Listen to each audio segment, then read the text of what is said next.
Sir ఆ దెబ్బలేమిటి sir? Nothing. అదిగా sir Mohan. Shut up. File ఎక్కడ పెట్టు. అలాగే సార్.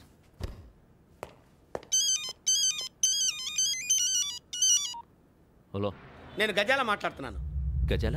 జీకే గజాల మగాండి సార్. అయితే నీకు కావాల్సిన కెమెరా నా దగ్గర ఉంది. కెమెరా? నాకే కెమెరా అక్కర్లేదు. శర్మ గారు, మీరు పోలీస్ అయితే నేను దొంగని. రైల్లో పెద్ద ఆయన కెమెరా కొట్టేసింది నేనే. అందులో ఏముందో కూడా నాకు తెలుసు.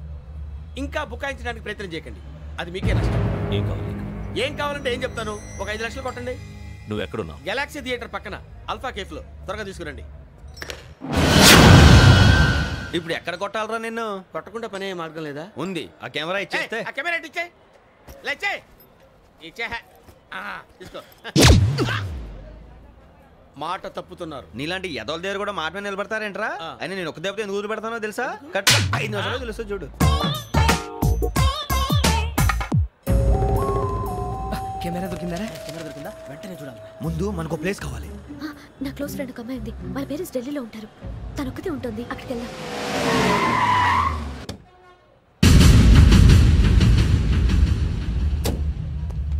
గజాల ఇక్కడ ఆడున్నాడు sir.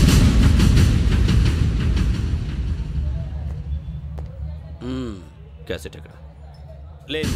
Don't irritate me. Give me the cassette. లేదని చెప్పాను కదా, ఎన్నిసార్లు చెప్పాలి నీకు? ఏంట్రా కొడతావా? కమాన్ కొట్టు.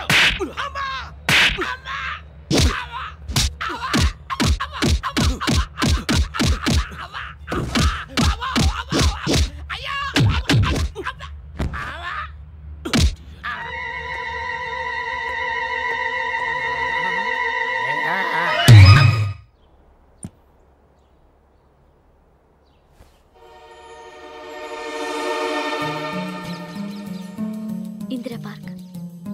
నాన్నగారు వాకింగ్ అక్కడికే వెళ్ళేవారు. అక్కడ రకరకాల పక్షుల్ని కెమెరాతో రికార్డ్ చేసేవారు. ఈ ఒక్కసారి ఎక్స్క్యూజ్. ఇది నీకు ఫస్ట్ టైం కాదు.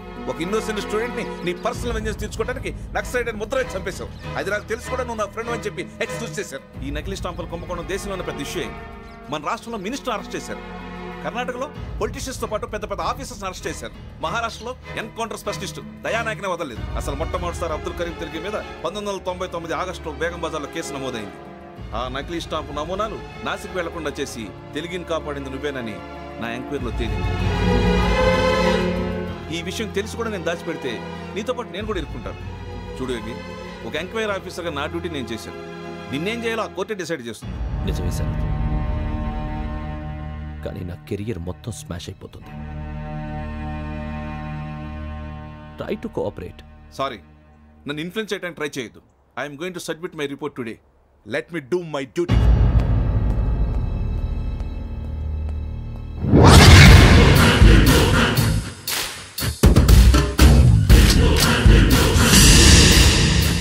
శరత్,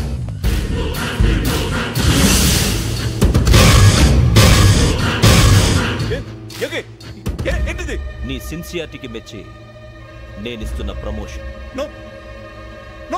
నక్సలైట్ల చేతుల్లో హతమైన శరత్ కుమార్ IPS.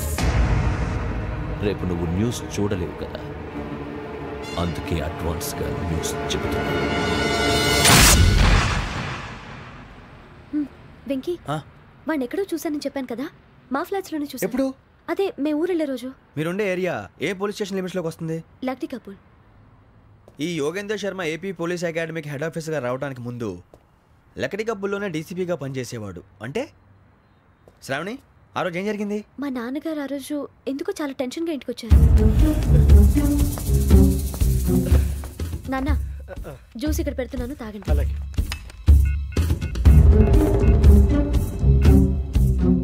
నేను ఇప్పుడే షాప్కి వెళ్ళొస్తాను. Hello, DCP here. నా పేరు ప్రసాదరావు, లక్డీ కపుల్ నుంచి మాట్లాడుతున్నాను. ఇందిరా పార్క్ లో జరిగిన మర్డర్ గురించి మీతో మాట్లాడారు. చెప్పండి. చంపింది ఎవరు? నేను చూశాను. చూశాను? మార్నింగ్ వాక్ లో బర్డ్స్ రికార్డ్ చేస్తుండగా మర్డర్ చూశాను. అదంతా నా హ్యాండ్ క్యామ్ లో రికార్డ్ చేశాను. ఆ క్యాసెట్ ఎక్కడుంది? నా దగ్గరే ఉంది సార్. మీది విషయం ఎవరికైనా చెప్పారా? లేదు సార్, ఫస్ట్ మీకే ఫోన్ చేశాను. ఇది చాలా సెన్సిటివ్ కేస్. ఇందులో పెద్ద పెద్ద వాళ్ళు ఇన్వాల్వ్ అయి ఉన్నారు. మీరు ఈ టాపిక్ ఎక్కడా డిస్కస్ చెయ్యొద్దు. ఎవరికీ ఈ విషయం గురించి చెప్పొద్దు. ఆఖరికి మీ ఇంట్లో వాళ్ళకు కూడా. లేకపోతే మీ ప్రాణాలకే కాదు వాళ్ళ ప్రాణాలు కూడా ప్రమాదం. అలాగే సార్. మీ అడ్రస్ చెప్పండి. Flat number 418 Arun apartments, opposite to Niloufer hospital, beside petrol bunk, Lakdi Kapul. మీరు అక్కడే ఉండండి. I will get in touch with you.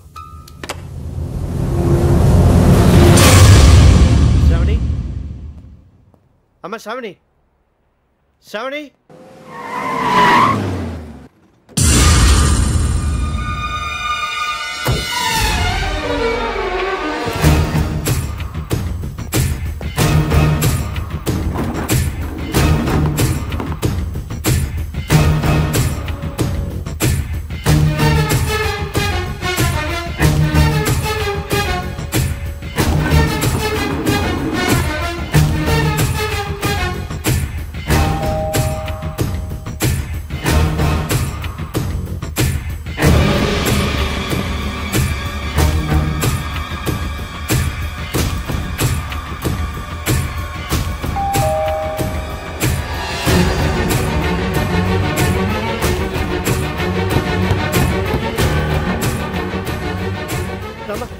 ఏంటన్నా ఎందుకు టెన్షన్? ఏం లేదు, చెప్తారా?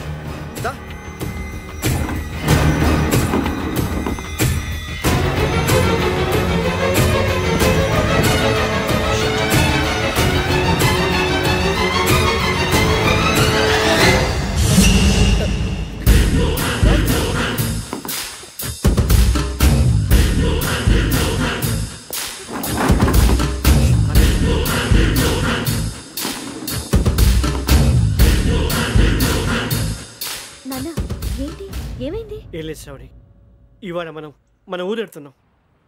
ఆయన చూసిన నేరాన్ని పోలీసులు చెప్పాలనే కంగారులో హంతకుడికి వివరాలన్నీ చెప్పేశారు. మీ ఫ్లాట్ ముందు యోగేంద్రని చూసి భయంతో మీ నాన్నగారు మిమ్మల్ని ఊరికి తీసుకెళ్ళిపోయారు. వచ్చేటప్పుడు కూడా యోగేంద్ర హంతకుడని తెలియక మీ బెర్త్ నెంబర్స్ వారికి ఇచ్చేశారు. బెర్త్ నెంబర్స్ మారటం వల్ల మీ నాన్నగారితో పాటు ఆ అమ్మాయిని చంపేశాడు. వాడిని వదలకూడదురా. ఈ క్యాసెట్ మన దగ్గర ఉండగా వాడు తప్పించుకోవడం కష్టం. కానీ ఈ సాక్ష్యాన్ని పోలీసులు అందచేద్దామంటే ఈ కేసు డీల్ చేస్తున్న డీసీపీ భరత్ వాడికి చాలా క్లోజు. పోనీ మనం గవర్నర్ని కలిస్తే? వాట్? గవర్నర్ అపాయింట్మెంట్ తీసుకున్నారా? అవును సార్, వాళ్ళ దగ్గర ఎవిడెన్స్ ఉందట. పోలీస్ డిపార్ట్మెంట్ మీద నమ్మకం లేక గవర్నర్ రిక్వెస్ట్ చేస్తే రేపు హాలిడేనా స్పెషల్గా కన్సిడర్ చేసి అపాయింట్మెంట్ ఇచ్చారు.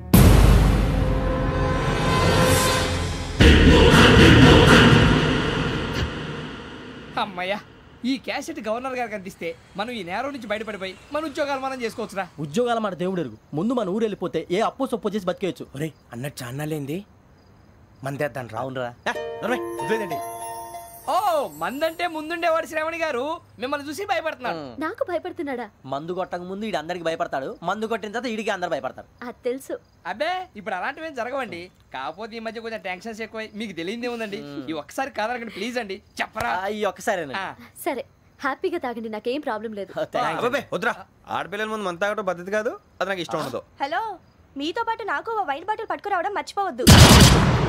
వస్తానంటే నేనంటానా, వస్తానంటే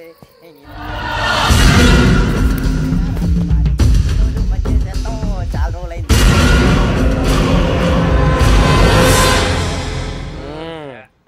కడుపు నిండా తాగి ఎన్నాళ్ళైందిరా? తాగి చాలా రోజులు అయింది కదా, కొంచెం కళ్ళు తిరుగుతున్నా. నాకు మాత్రం జరగట్లేదు. నీకెందుకు తిరుగుతాయి? నువ్వు మామిలాడువా? అబ్బాయి ఏంకి నీకు ఎంత కావాలంటే అంత తాగు, కానీ తాగినట్టు మాత్రం ఉండు. తాగితే తాగినట్టు ఎలా ఉంటారు? తాగితే తాగినట్టే ఉంటారు. వీడు కొంచెం control తప్పుతున్నాడు Roy. Would you like to మన శ్రావణి లాగా ఓ పద్ధతిగా మాట్లాడేది అర్థం అవుతూ ముద్దువా బొద్దువా అలా ఉంటే మనం